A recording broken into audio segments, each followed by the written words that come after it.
Pakistan Ordnance Factory proudly presents.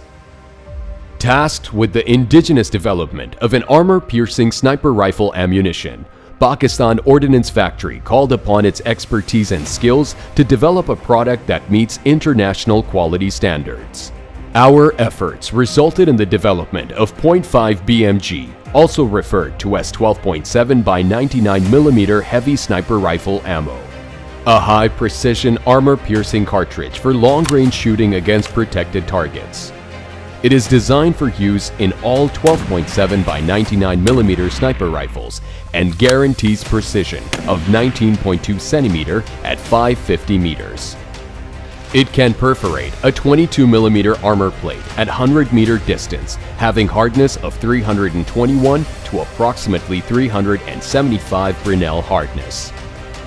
The bullet weighs about 42 grams and is composed of solid hardened steel core encased in gilding metal jacket.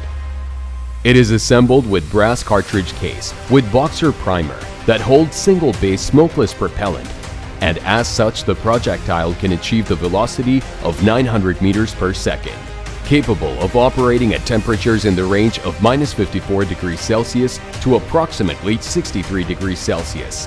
Its recommended storage temperature is in the range of -54 degrees Celsius to approximately 71 degrees Celsius. After undergoing rigorous trials and tests, now the ammunition is ready for real-world action.